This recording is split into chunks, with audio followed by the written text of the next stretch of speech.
चित्रकूट का वह स्थान जो दिव्य है और भव्य है। स्वागत है आपका घूमो बुंदेलखंड में। आज हम आपको एक ऐसे दिव्य धाम का दर्शन करवाने वाले हैं जहां पर एक 40 साल से मौन रहने वाले संत ने यहाँ पर आकर के तपस्या किया। इन सीढ़ियों से जब आप ऊपर पहुंचेंगे तो उन संत महाराज के दर्शन करेंगे।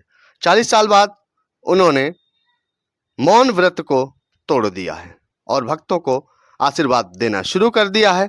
भक्तों को जैसे आशीर्वाद मिलता है, भक्तों के जीवन में ऐसा लगता है जैसे चमत्कार हो गया हो।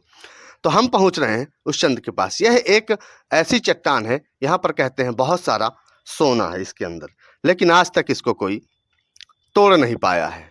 यह एक ऐसा दिव्य धाम है जिसको सिद्ध बाबा का स्थान कहते हैं। इन सीढ़ियों से चढ़ने के लिए बहुत ही मेहनत करनी पड़ती है। हम इन सीढ़ियों से चढ़ करके आपको वह स्थान तक लेके पहुंच रहे हैं जो कि चित्रकूट में है। इन घने पेड़ पौधों से लगा करके ऊपर यह स्थान है जहां पर झरने गिरते हैं। जब हम इस स्थान पर पहुंचे तो गुफा के अंदर संत विराजमान थे। उस गुफा में संत रहते हैं, तो देख सकते हैं किस तरह से पेड़ पौधे, और यहाँ पर ऊपर पहुंचने के बाद पहाड़ से लगातार यहाँ पर झरना गिरता है। कहते हैं यहाँ सिद्ध बाबा तपस्या कर रहे थे तो वो स्वयं भगवान श्री कृष्ण आकर के उनको दर्शन दिए थे। यहाँ पर लगातार झरना गिरता है।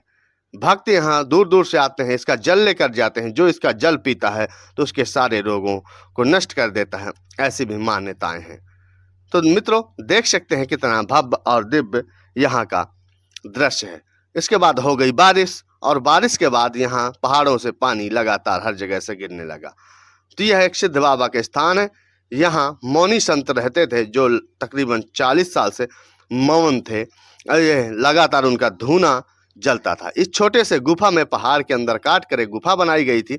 यहाँ दरवाजे लगे हैं और संत भगवान यहीं पर लगातार अपने धूना में तपस्या करते थे और उनको किसी चीज़ से मतलब नहीं। यहीं पर 40 सालों से, और भी मान्यताएं हैं कि 40 साल से कई साल पहले भी यहाँ पर संत तपस्या करते थे। यह मौनी बाबा हैं जो कि अभी तक बोलते नहीं थे, अब बोलते हैं तो जिसके ऊपर आशीर्वाद दे देते हैं उसके जीवन में चमत्कार ही चमत्कार हो जाता है। यह गुफा है। आप सब यहाँ आइए और संत के दर्शन करिए। कुछ सहयोग संतों के जीवन में आपको अवश्य करना चाहिए। आप कुछ दान करते हैं तो संतों का जीवन भव्य और सुंदर हो जाता है, क्योंकि उनके खाने पीने की व्यवस्था हम सब आप करते हैं। यह दुर्लभ पहाड़ को आप देख सकते हैं कितना ही भव्य और दिव्य दिखाई देता है। पहाड़ नीचे से कितना ऊपर है और यहाँ पर संत रहते हैं। जल्दी कोई आता नहीं है, लेकिन फिर भी बहुत से लोग आते हैं तो कुछ ना कुछ संतों के लिए लेकर आते हैं। और देखिए सामने एक बहुत ज़्यादा बारिश होने के बाद यहाँ पे झरना गिरने लगा।